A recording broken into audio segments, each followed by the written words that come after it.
It's a dark night on the Russian coast, and Oleg is helping a group of smugglers to steal 1 ton of caviar on a small boat.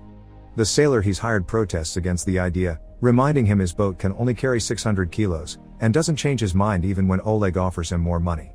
This isn't enough for Oleg to give up though. He pretends to call his wife but actually talks to the smuggler and tells him to say the cargo is 600 kilos so the sailor will take it.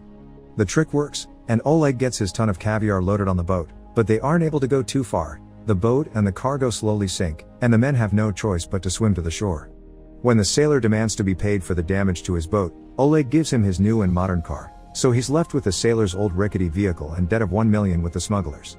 The next day, Oleg goes to see his girlfriend Sveta at the bank she works at to ask for a loan, but she can't give it to him because he hasn't finished paying the one he's already taken.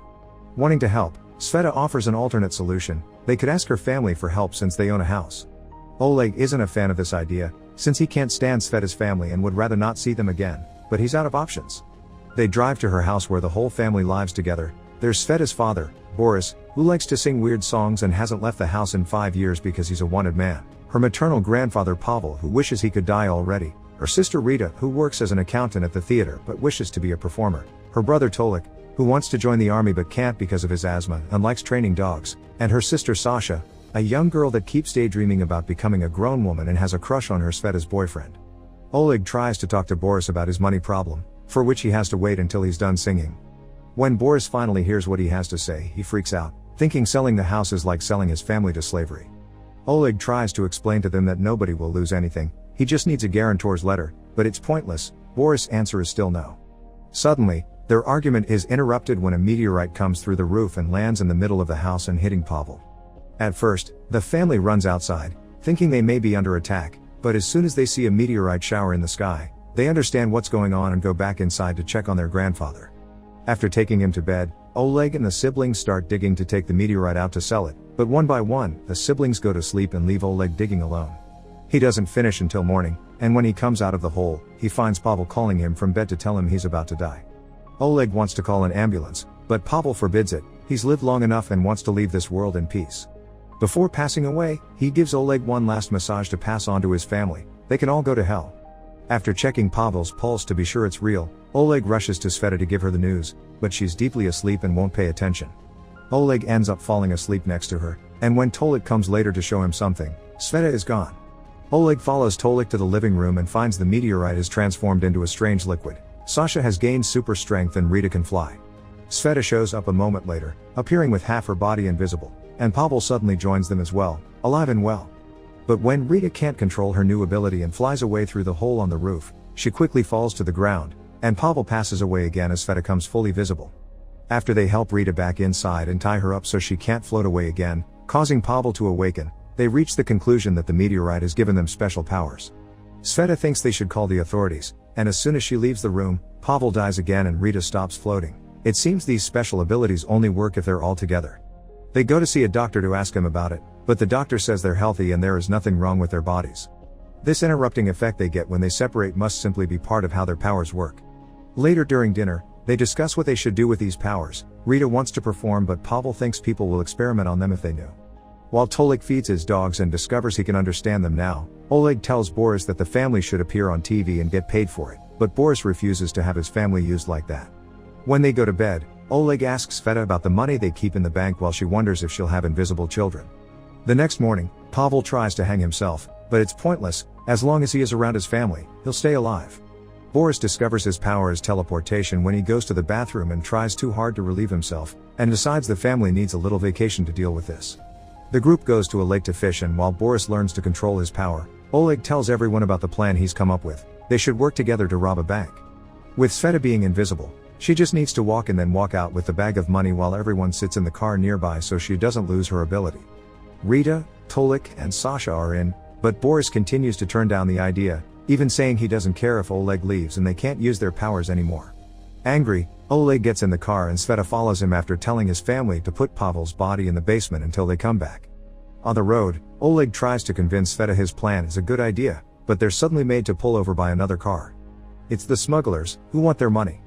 Oleg tells them he could have it in a month, but they can't accept that. He'll pay them in a week or they will sell his organs in the Chinese black market. After the smugglers leave, Sveta finally understands that Oleg's debt isn't just about the money, it puts his life in danger too, so she accepts to help him.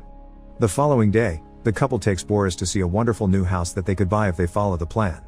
Boris doesn't think he needs a new house, but Sveta finally stands up for herself and tells him the family is sick of the old rickety house and they will move anywhere with a functioning toilet. Boris still refuses, but when Sveta starts crying and points out she's asking for his help for the first time in her life yet he won't listen to his daughter, Boris finally gives in and accepts to rob the bank. After discussing the details of how they'll pull it off, the family celebrates the new life they'll have, and Sasha keeps interrupting Oleg and Sveta when they try to have some private time together. The next morning, she even puts some makeup on to impress him. Oleg is surprised when suddenly, all the family members start putting down conditions if he wants them to collaborate. Pavel wants to be cremated after the robbery is over, Rita wants to fly in front of an audience and Sasha wants to have a date with him. Oleg thinks they're asking for too much and refuses to collaborate, but Boris scolds him and tells him that if he wants to be part of the family, then he'll help them in return or the deal is over, so Oleg has no choice but to fulfill everyone's wishes. After visiting the theater Rita works at and scheduling her show, Oleg finally discovers what his power is while in bed with Sveta. He can pour water out of his finger, which Sveta points out is useful for watering the plants. The following morning, Sasha joins the couple when they go check out the bank that will be their victim. It's not the one she works at, so they can avoid suspicion. While they discuss the details, Sasha asks what would happen if Sveta was caught and sent to jail, wondering who would take care of Oleg. Amused, Sveta plays along and tells her she can do it. When they return home, they find out Tolik has shaved his head because he's finally been accepted in the army, which means he won't be available to rob the bank. Boris is sad that he'll be losing his son, but Oleg can't stop thinking about the plan, so he pulls some strings among his contacts and gets the army to talk to Tolik and tell him it was all a mistake.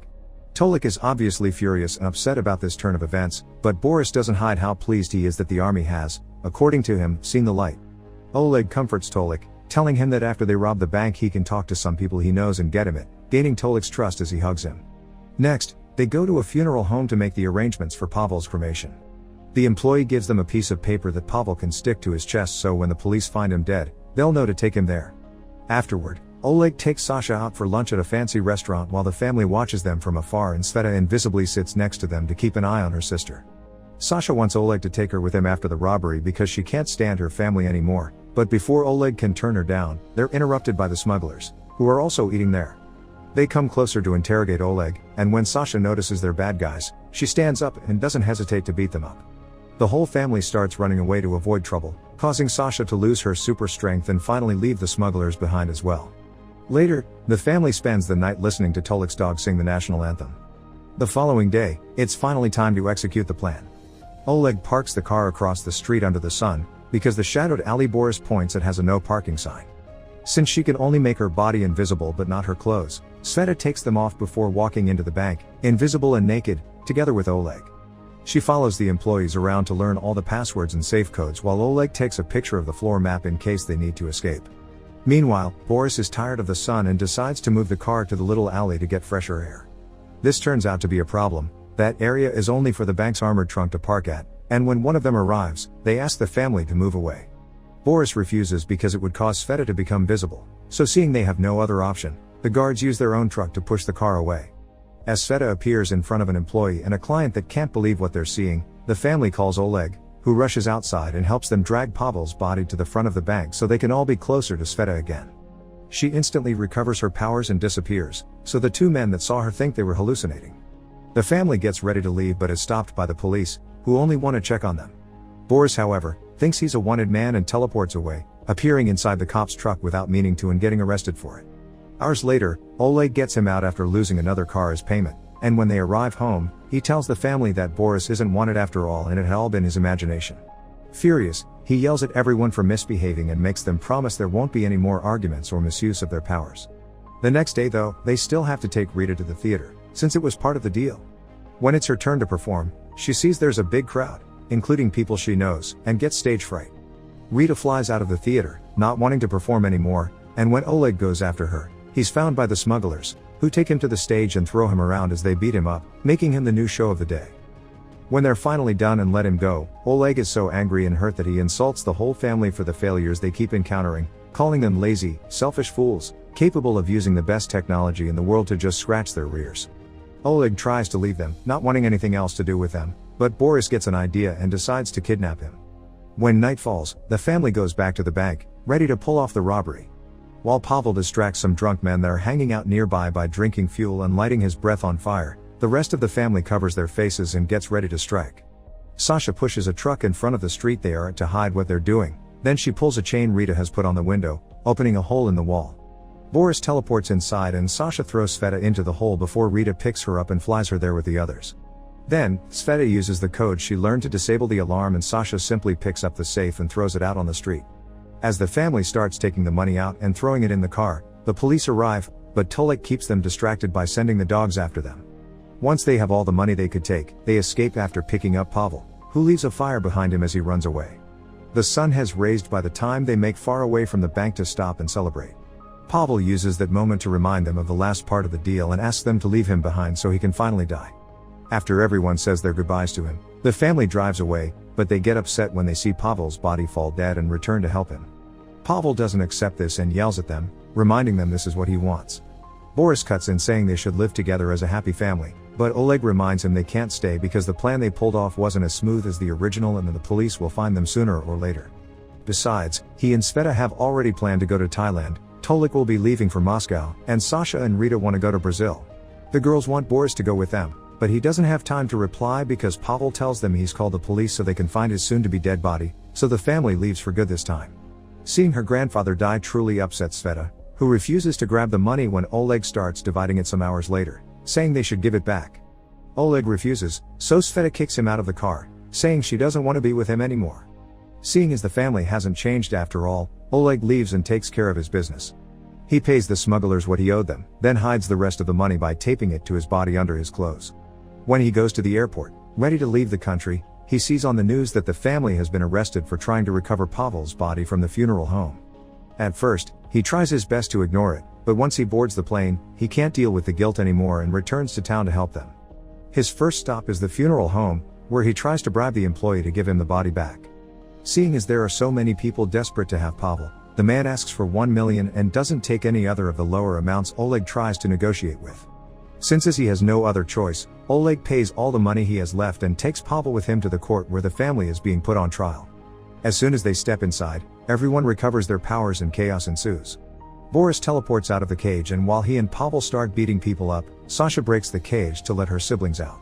Together they knock out various officers while the rest of the people run away, and now they're all reunited. Boris accepts that this kind of crazy plan officially makes Oleg part of the family. Waiting outside for them there's a group of armed cops, who Rita distracts by flying above them pretending to be a religious apparition. This gives them enough time to steal a car and drive away, but the police soon snap out of it and start chasing them through the city. Boris teleports inside of one of the police cars to make them drive away. Sasha pushes others with her super strength, and when they accidentally drive through a vegetable stand and the mirror gets dirty, Oleg cleans it with the water he pours from his finger. Sasha uses her strength again to help the car make a sudden turn, causing all the police vehicles to crash against each other except for one. They manage to finally lose it when Rita stands up and pushes up the car as she flies up, making the car float away with her. Sometime later, the family meets with the smugglers and pays them to hide them in one of their containers so they can escape to Thailand undetected. Now they have 20 days ahead of where their only company will be each other.